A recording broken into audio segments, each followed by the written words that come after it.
Hello, everyone, and welcome back to another episode of Marketing Corner. Yay! Yay! This is episode 58, and today we're going to be talking about something everyone struggles with once in a while, measuring brand awareness. Mm-hmm. Where do you start? What do you do? How do you get tangible? So, let's start with a little bit of context here. So, Jen, why are we talking about this topic today? Because I'm working on it right now at work. Oh, surprise. Surprise. But I think this is something we come up against a lot. Brand awareness is one of those things that we all know is important, but when you are measuring things, Yes. maybe it doesn't seem that important. And we also have the extra question mark around where is brand awareness and demand gen? What is the divide? Yeah. So, and just for simplicity and context for people here, when we talk brand awareness, we refer to the fact that people's simple knowledge of just like knowing your business exists. Yes. That's brand awareness. Yeah. That's our definition, right? Yeah. So I like to envision it like an onion graph. Yeah. So you have on the outer layer is brand awareness. Do my parents know what my company does? Yeah. That's kind of the measure. And then you have demand gen is the next layer where it's the right ICP, the people who are likely to become customers and the people you really want to educate. And then you have the kind of lead capture. Yes. In the center. Yes. So how do you make that outer layer, that onion, tangible? Yeah, exactly. And exactly, because it doesn't really help that people know you exist. They need to know what you can do and what you offer, essentially, right? Okay, cool. Do you do brand awareness at Onomondo to some extent? Absolutely. Absolutely. So I'm in my kind of budget / resources split. I would say it's like 40% to 30%. Okay. Cool. Demand gen branding. Okay. Cool. Yeah. And the reason for that is we are going up against household names. Okay. We have this kind of saying like no one ever got fired for choosing IBM, right? Yeah, You've heard that before? Yeah, maybe. So we have to build that brand, and that takes a lot of investment in both branding, then of course demand gen. Gotcha. But we need people to know who we are and what we do. So yes. How about yourself? With clients, definitely. We do actually more than I would imagine. It's kind of funny because I thought when we were going into this year, especially last half year with crisis is happening and all that stuff, I thought we were doing a lot less demand gen and brand awareness stuff in general, but there's been quite a lot. Not just from the big brands, also from scale ups and stuff like that. So yeah, and I kind of enjoy it. Don't get me wrong. It's a bit more you get to flex more marketing muscle. I feel like my creativity has a bit more free reign. Yeah. Yeah, definitely. I think it's one of those things where everyone loves brand awareness until there's a financial crunch. Yeah. And then they're like, no, we just want lead capture. Exactly. Just want lead capture. And you're like, no, the lead capture is fueled by brand awareness. And that's always how it ends, right? But it actually, for me, that hasn't been that bad. But I haven't been on the inside, right? So maybe there's been some discussions on that inside. But a lot of companies were still doing the good stuff. Yeah, there's a lot of companies who love to see their name in the Financial Times. Yeah. But when it comes down to driving business, that's the first thing they're going to cut. Yeah. So with my team, I was looking at some of the metrics that we can use to measure whether or not our brand awareness is effective, because you have kind of two other layers that are much more directly tied to revenue. And that's the thing that your CRM system tends to pick up, right? They can tell what you Googled. They can tell what pages you clicked on. Google Ads is your main source of revenue, at least according to attribution software, right? Yeah. And then when you look at it, or it's probably a branded search. Probably something different. Yeah. And that's, so that kind of plays into that. So I have some core metrics that I look at. Shall I share those? Let's take them one by one. I have a few as well, right? So let's combine. So let's start with the first one you already mentioned. Yeah, so exactly, brand searches. Yeah. So just for the people who don't know, if people search for your brand on Google, that's a branded search. Yeah. And the question is, how did they know about your brand? Yeah. And the simple way of measuring brand awareness in this case is just saying, is this number going up or down? Yes. If this number is going up and you consequently or adequately invested in brand awareness at the same time frame or over a period of time, you can at least attest that some of this originates from that investment. Mm-hmm. Absolutely. Another kind of tool that you can also use is Google Trends. Yes. So that's one of the things we looked at, what is a Google trend for Onomondo? And we've seen a 367% increase in people Googling Onomondo in a year. Yes. Perfect. So something's working. I don't use this that much these days, but I used to use it a lot back when my Trustpilot days, many years ago, is actually social listening. Social listening tools. Those can be quite expensive, which is hence why I haven't used it that much lately. But But those are actually, I always found that pretty interesting. So, and when social listening tools just help you, how many like people mention you on Twitter or X? Oh, sorry about that. Refer to Or our previous Threads episode. now, Threads. or Clubhouse, or Facebook or whatever. So social mentions essentially reach of those mentions. Sentiment score is people talking positively, negatively about you. It's an added benefit, but something. And sometimes people also look at NPS, right? So how likely people are to recommend your product. So some of those things can add into it, but I think social listening in general and measuring if you're being mentioned or not is a good indicator of brand awareness in general. Yeah, I would agree. And I would also tie maybe followers, right? And a lot of times we tie that into a vanity metric, but if people are willing to follow you, clearly you're saying something they find interesting. Yeah. The next one I have on my list here is change in direct traffic. It's actually something, full credit to Alice at Cognizant, the CMO there. They started doing demand generation a few years ago now. And initially she couldn't really figure out how to measure it. So she said, okay, if our increase in direct traffic correlates with my investment, then I think that's due to my investment here. Yeah.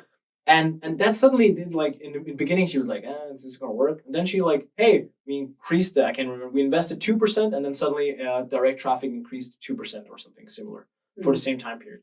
And she was like, okay, what happens if we do this 10%? And then it's also changed 10%. So I always make the joke that direct traffic could be like all this trash can of marketing, because it's like you don't really fucking know what's going on, but it's not bad, but it's not great either. Yeah.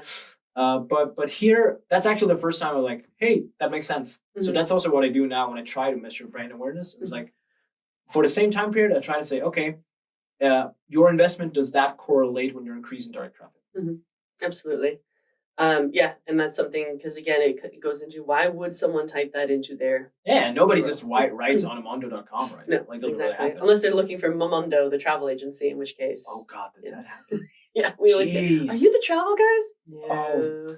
I like, it's so funny, like, in Templify, people could never spell Templify. So we had, like, back in the day when Google Ads, where you really had to be specific on, like, misspellings. Oh, God. We had, like, 100 different variations. Yeah, I also bid on misspellings. We had to bid on all the misspellings. It was awful. Oh, my God. Yeah. And this is one that I think is really, really important and tends to get overlooked, is I like to look at sales velocity. Yes, I love that. Thank you. That was next on my list too. Great. I'm taking it away from you, man. Take it. I'm jumping on it. Love it. Because this, I think, we look sometimes at inbound, right? We look at inbound sales velocity, but actually let's look at outbound. Oh, one sec, for the people who don't know, what's sales velocity? Excuse me, how quickly deals are closing. Yes, exactly. So you tend to see in a benchmark an inbound deal is going to close faster because they're already shopping, they're looking for you, they reached out to you. Yeah. But what is, I think, a really good measure of brand awareness are the outbound deals closing faster. Yes. And if you've ever been a BDR or a telemarketer or anything, when you call someone and it's a cold call and they're like, oh yeah, I've heard of you, that call is so much easier to have. So much better. So, and that's it, that's, you need data and you need a certain size for this to be remotely correct and remotely trackable. Yeah. Like, if you're a 5-man startup, 10-man startup, I don't think you can track this. Like, it's very, very hard. But you guys, how many people are you these days? 88. 88, right? You're getting to the size and we have a business intelligence. And you have a huge business, but you also have like a bunch of BDRs and a bunch of sales reps. You have you have a long sales process, right? Yeah. So, and it's not something you can track on a day-to-day basis either. No. This is something you track over 6 months. Or it's quite a quarterly we look in. You can do quarterly, but that's even pushing it, right? Yeah. Because you could, if you launch something, like let's say you launch something 1st of October, I think you're lucky to say that you can measure it by the 1st of January, like in terms of sales velocity impact. It's possible, but it's not always happening. Yeah, but I think that's the nature of brand awareness. Like, think of a PR article. Yeah, exactly. You know, if someone reads a PR article, everyone wants to see their name in the media, but when it comes to tracking, you can't put a tracking link in it. You can't attribute it. No. So I think it can be relatively fast. Again, we have a team of people making 100 calls a day. Yeah. So if those calls can be linked to someone saying, "Oh yes, I've heard of you," and that's something we ask the BDRs also to ask if it comes in naturally. Yeah. Hey, can I ask how you've heard of us or anything like that? Yeah, that's a good one. But one of the downsides or one of the challenges is this is not necessarily natively built into a HubSpot or a CRM system. So that's something that luckily we have the resources where I can say, "Hey guys, can you pull this data so that I can see have outbound deals close faster because we've been investing in brand?" Makes sense. Yeah, and I think that's important. But my point is like what's your sales cycle, right? Like it's pretty long, right? It could, yeah, it depends on the deal size, right? Depends So on the it's a deal size. month to 18 months. Exactly, and Yeah. that's my point. Like if you have Mhm. if you have a deal that's going to take 18 months, like 3 months down the line, we won't know how much the impact is on that Mm. deal Yeah. specifically yet. Right. Yeah. So 3 months, yes, you can see some results, but I think like to be honest, like the true results when you really can tell start like 6 months plus for Yeah. at You least. need a lot of them. And you need a Is lot. there a change? Like, you Because need a lot of data. yeah. Because when you do, for example, a PR article, a PR push, you don't have control over who sees it. Exactly. So you don't know if the right person in this target list that the BDR is about to reach out to has seen it. You hope. Yeah, you hope. Fingers crossed. Yeah. I think that ties into my next one on this list, and that's I think that's a pretty. It's not again. This is not like a lot of these metrics we're talking. I think sales velocity is probably the closest one, and maybe the correlation with direct traffic is the closest one to something you. It's a bit more tangible, like at least for me. But this one, like social listening, is a little bit like it's important, but it can be a lot of things. It can also be negative, right? Yeah. So there can be a lot going on, and then, like sometimes social listening for a scale up at 50 people, there's no social listening to be done. Right? No. But anyways, my next one would be tracking backlinks. Mm. So in case people, I don't know if you're listening to this and don't know backlinks, I don't know, but here it is just for you anyways. Links to your site from other domains. Mm. That's a backlink. There you go. SEO tip 101. Anyways, getting more of those is great. but typically, I'm on fire. But typically, when it comes to backlinks, like the more you get talked about in the media, you generate a backlink. Not all of them generate backlinks, but some of them do. And the more backlinks you get over a period where you've been investing in brand awareness, typically like that, there's a correlation there. Yep. So if you're increasing in backlinks and you're investing more brand awareness, you can sometimes tie those together. Would you put that though, just to play devil's advocate, would you put that in demand gen or branding? Because if you're getting links on like relevant websites, for example, would you? If it's relevant websites, I would put it a lot more under demand gen. If it's not relevant, I would probably put it on more on branding. Yeah, makes sense. Cool. But to be honest, I haven't made that distinction. Yeah, it's a gray area, and that's when I come up with like budgets and stuff. And Bless and my team are like, "Is this demand gen?" And I'm like, I think it's one of those like I haven't had a case where it was relevant to go that deep. Yeah, like I feel like you're going super deep. Like, and what's the point? Yeah. Like I don't know. Maybe someone tell me in the comments or Slack me after and tell me, "Hey, Casper, you're an idiot." But I haven't had a case where this was like relevant. I would say so. I think for me, it's only somewhat relevant when it comes to budget distribution in future, right? So you kind of like, okay, so there was a point when I was in charge of like the Google account, say, for Anamondo, I was like, these are branded search terms, these are direct demand gen search terms. Yeah. And then I can look at my budget and how I allocate and things like that. And I know there's a big debate about bidding on your own brand. Do it. Yeah, I totally agree. Do it. Just do it. But that's a different podcast episode. Yeah. We finally agree on something like that. So hey, I think we will agree on most of these. We do. It's not that bad. Do you have more on your list? Okay, do you have a hard time? I have the list that you're looking at, so I can. One thing I wanted to talk about a little bit.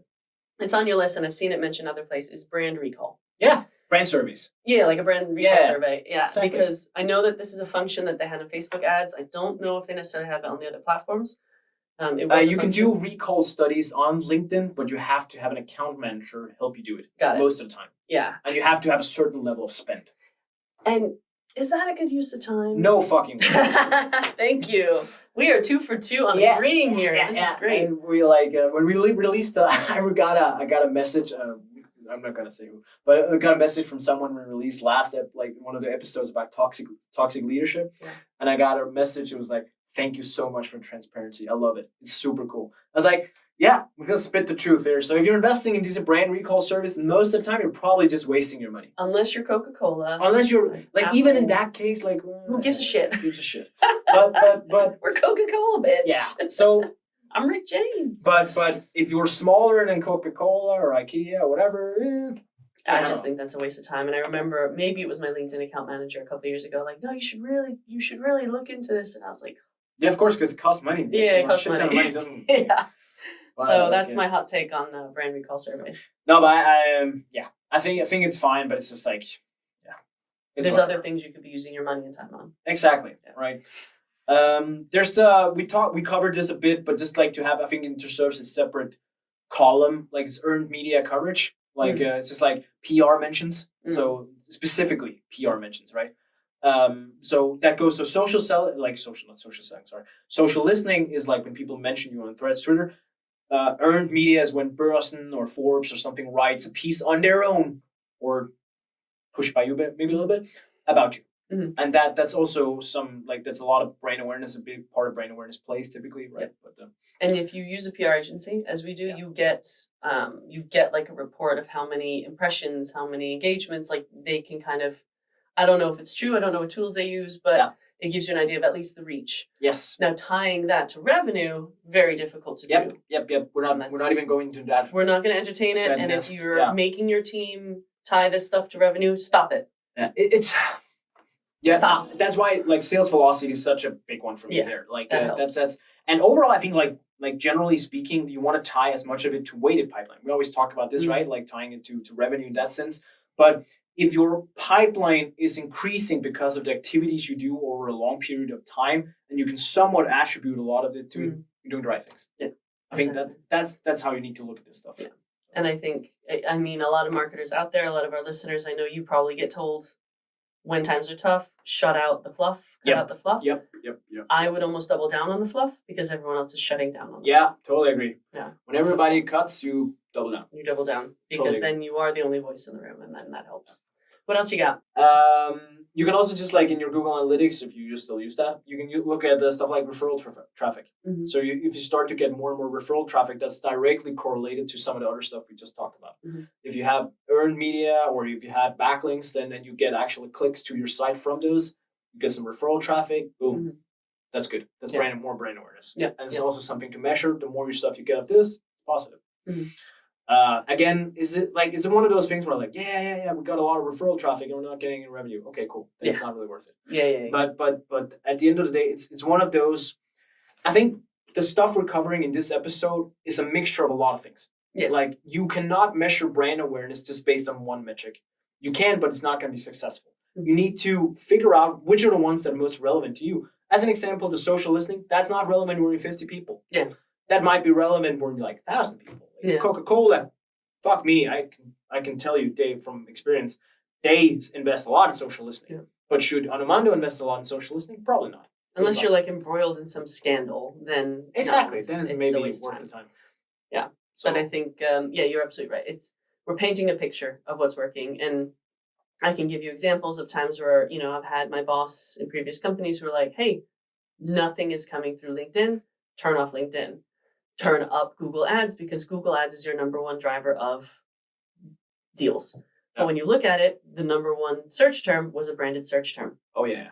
So if you turn down one thing, it's gonna impact over here. And one of the things I saw this even before I made Sparkforce the agency here, but it's like is that there's a tendency for agencies to take credit for branded searches, especially if they're Google Ads related paid search. And it's awful. It pisses me off every time. Yeah. You gotta split that shit. Yeah. You gotta say, hey guys, here's congratulations on the 100 conversions. The 50 of them came from branded search. Here's the other 50 that we fucking did. Yeah. We didn't do the branded search. The branded search, we can't really take credit. We just set it up for you guys. It's cool, but good job for you guys in creating a lot of brand. But here's what we did. And maybe we can dip into this a little bit because it is for some reason still a debate in the marketing community whether you bid on your own brand. I think you should just do it. Like I always like to do 100%. It. More presence, more space, the better. And the thing I tell them is your competitors are bidding on you. Yeah, like especially once that starts happening. Yeah, and that also could be a brand awareness. Yeah, that's one thing I noticed when I Google Anomondo. All of a sudden, there's a hell of a lot of our competitors suddenly bidding on Anomondo, which in a way you're like, I'm a threat. Yeah, no, it's good. Yeah, it's a good sign. I remember once we started getting competitors bidding on us in Templar, I was like, great guys, you got to break a few eggs to make an omelet, right? We did it. We did it. Got to piss a few people off. Yeah. We did it right. So I agree. Totally agree. Yeah, I would definitely bid on your brand because other people are. Yeah, other people are, and it's like you beat them. Like it's way cheaper anyways. Is it going to cost you a bit of money? Yes. Could you probably live without it? In some cases you could. But why risk it? Yeah, why risk it? Cool. So as we wrap up, look at the big picture. yeah, there's a bunch of different metrics. Take the ones that matter to you and try to set it up. Like you will never get the full picture, but this will at least get you closer to evaluating if brand awareness is a thing you need to look at. Yeah. Cool. Awesome. That's Thanks, it. guys. Thank you. Thanks for tuning in. Bye. Bye.